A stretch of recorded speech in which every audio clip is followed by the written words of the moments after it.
एक गांव में एक सुखी परिवार रहता था। उस परिवार में 3 भाई और एक बहन थी। उनके माँ बाप उन चारों से बेहद प्यार करते थे, मगर बीच वाले बेटे से थोड़ा परेशान थे। बड़ा बेटा पढ़ लिख कर डॉक्टर बन गया था और छोटा बेटा भी पढ़ लिख कर इंजीनियर बन गया था, मगर बीच वाला बेटा बिल्कुल गंवार और आवारा किस्म का था। कुछ समय बाद उनके दोनों बेटे डॉक्टर और इंजीनियर ने शादी कर ली और महीनों के बाद ही उनके बेटी का भी एक अच्छे घराने में विवाह हो गया।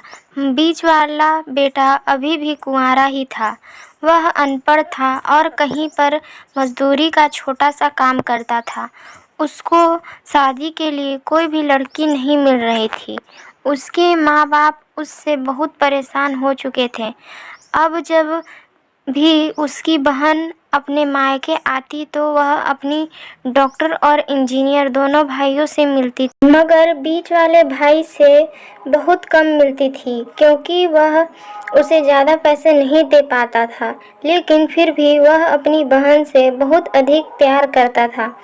कुछ समय बाद उनके पिताजी की बीच वाले बेटे की बिना शादी किए बिना ही मृत्यु हो गई। उनकी माँ ने सोचा कहीं अब किसी के मुंह से बंटवारे की बात निकले, इसलिए अपने ही गांव में एक सीधी सादी लड़की से मझले बेटे की शादी करवा दी। शादी होते ही न जाने क्या हुआ, अनपढ़ बेटा मन लगाकर काम करने लगा और पहले से कहीं ज़्यादा मेहनत भी करने लगा। अब कोई भी पुराना दोस्त उसको मटर गश्ती के लिए बुलाने आता तो वह मना कर देता। एक दिन उसके डॉक्टर और इंजीनियर भाई ने सोचा कि यह तो गंवार और अनपढ़ है, हम इससे कहीं ज़्यादा पैसे कमा लेते हैं, इसलिए अब हमें बंटवारा कर लेना चाहिए। माँ के लाख मना करने के बाद भी दोनों बेटों ने बंटवारे की तारीख तय कर दी और उन्होंने अपनी बहन को भी बुला लिया।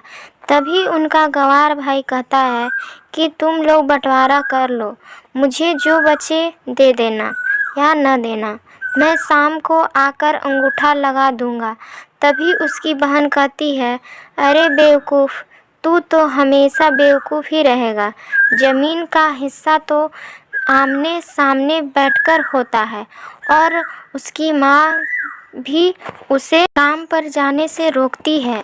उसी वक्त वकील भी वहाँ आ जाता है और कहता है कि आपका सारा हिस्सा मिलकर 10 बीघा ज़मीन और एक मकान है। अब यह बताओ किसको कितना हिस्सा देना है, मैं उसी हिसाब से कागज़ बनवा दूंगा। तब गंवार भाई कहता है, वकील साहब 5-5 बीघा ज़मीन हमारे दोनों भाइयों के नाम लिख दो और यह हमारा घर है मेरी प्यारी बहन के नाम कर दो। तब दोनों भाई पूछते हैं कि तू अपने हिस्से में क्या लेगा। गंवार भाई कहता है कि मेरे हिस्से में मेरी प्यारी माँ है। वह अपनी पत्नी की तरफ मुस्कुराते हुए कहता है, क्यों, क्या मैंने गलत कहा। उस गंवार और अनपढ़ की पत्नी अपनी सास से लिपट कर कहती है, माँ से बड़ी वसीयत क्या होगी मेरे लिए। उसी वक्त उसका गंवार पति भी अपनी माँ से लिपट जाता है। गंवार बेटे और बहू के प्यार ने जमीन जायदाद के बंटवारे को एक सन्नाटे में बदल दिया। तभी बहन अपने गंवार भाई के गले लग कर लिपट कर रोते हुए कहती है कि माफ़ कर दो भैया, मैं आपको सम्मान नहीं दे सकी। तभी उसका भाई कहता है, मेरी प्यारी बहन, इस घर में जितना अधिकार हमारा है उतना ही तुम्हारा भी है।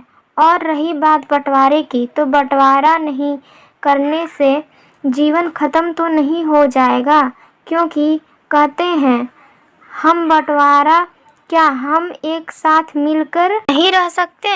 जैसा हम बचपन में मिलकर खेलते रहते थे, एक साथ मिलकर रहने को ही तो कहते हैं एक अच्छा परिवार। और उसके परिवार को संभालती है एक माँ। तभी उसके दोनों भाई भी बहुत शर्मिंदा होते हैं और वह बंटवारे के सभी कागज फाड़कर फेंक देते हैं। और उस दिन के बाद से